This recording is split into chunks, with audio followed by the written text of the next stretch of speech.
بلکہ یہ لوگ منع کرنے والوں سے کہتے تھے کہ تم لوگ ایسی قوم کو نصیحت کرتے ہو جنہیں اللہ تبارک و تعالیٰ ان قریب ہلاک کرنے والا ہے اور ان پر اپنا دردناک عذاب نازل فرمانے والا ہے۔ اور اس قوم کے کچھ لوگ ایسے تھے جو سرکش اور نافرمان لوگ تھے، جنہوں نے اللہ تعالیٰ کے حکم کی اعلانیہ مخالفت کی اور شیطان کی اس چال بازی کو مان کر ہفتے والے دن شکار کرنے لگے۔ یہ لوگ اللہ تعالیٰ کے حکم کی کھلم کھلا مخالفت کرتے اور ہفتے والے دن مچھلیوں کا شکار کر کے ان کو کھایا کرتے تھے اور بیچا کرتے تھے۔ پیارے دوستوں، حضرت داؤد علیہ السلام کی قوم کے 1200 ایسے نافرمان افراد تھے جو منع کرنے کے باوجود بھی ہفتے کو ان نالیوں کے ذریعے شکار کرتے رہے۔ حضرت داؤد علیہ السلام نے ان نافرمانوں کو اللہ تعالیٰ کے عذاب سے ڈرایا کہ وہ اللہ تعالیٰ کے اس نافرمانی سے باز آ جائیں، لیکن وہ لوگ باز نہ آئے اور کھلے عام شکار کرنے لگے۔ چنانچہ وہ لوگ جو اس بات کو برا جانتے تھے، ان لوگوں نے اپنے اور ان نافرمانوں کے درمیان ایک دیوار کھڑی کر دی،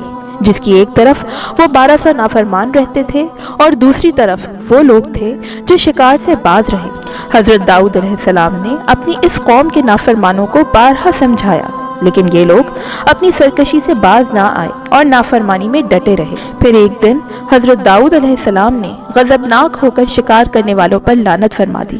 اس کا اثر یہ ہوا کہ ایک دن خطا کاروں میں سے کوئی بھی اپنے غرض سے باہر نہ نکلا۔ یہ منظر دیکھ کر کچھ لوگ ان کی دیواروں پر چڑھ گئے تاکہ معلوم ہو سکے کہ وہ لوگ کس حال میں ہیں۔ جب ان لوگوں نے ان نافرمانوں کو دیکھا تو وہ سب کے سب بندر کی صورت میں مسخ ہو چکے تھے۔ اللہ تعالیٰ نے ان کی نافرمانی کی وجہ سے ان پر اپنا دردناک عذاب نازل فرمایا اور ان کو انسانوں سے بندر بنا دیا۔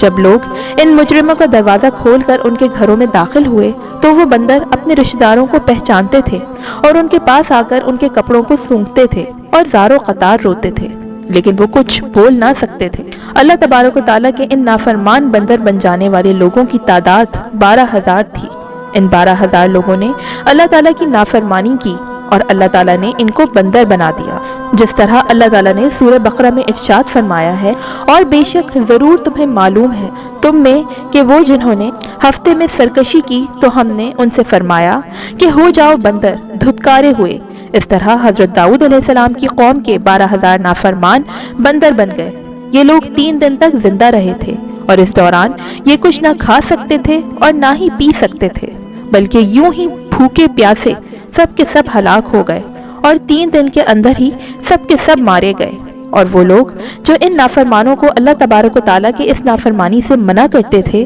اللہ تعالیٰ نے ان کو اس عذاب سے سلامت رکھا، اور وہ لوگ جو اس شکار کو برا جان کر خاموش رہتے تھے، اللہ تعالیٰ نے ان کو بھی اس عذاب سے سلامت رکھا۔ پیارے دوستوں، اب بات کرتے ہیں کہ آج کے دور کے بندروں میں سے کیا کوئی بندروں کی نسل میں سے بھی موجود ہے، یا آج کے دور میں پائے جانے والے بندر انہی بندروں کی نسل میں سے ہیں۔ اس کے متعلق روایات میں آتا ہے کہ حضرت عبداللہ بن مسعود رضی اللہ تعالیٰ عنہ سے روایت ہے کہ رسول اللہ صلی اللہ علیہ وآلہ وسلم سے کسی نے سوال کیا کہ آج کے بندر کیا حضرت داؤد علیہ السلام کی قوم سے ہیں؟ تو حضور صلی اللہ علیہ وآلہ وسلم نے ارشاد فرمایا کہ اللہ تعالیٰ جس قوم پر عذاب بھیجتا ہے یا ان کی شکلوں کو مسخ کرتا ہے تو یہ عذاب انہی پر ہوتا ہے جن پر وہ عذاب نازل ہوا تھا، اور اس کے بعد اللہ تعالیٰ ان لوگوں کو ہلاک کر دیتا ہے اور ان کی آگے نسل نہیں بڑھتی۔ اس لیے یہ بات غلط ہے کہ کچھ لوگ یہ سوچتے ہیں کہ آج کے بندروں میں بھی حضرت داؤد علیہ السلام کی قوم کے بندر بننے والوں کی نسل موجود ہے۔ ایسا کچھ بھی نہیں ہے۔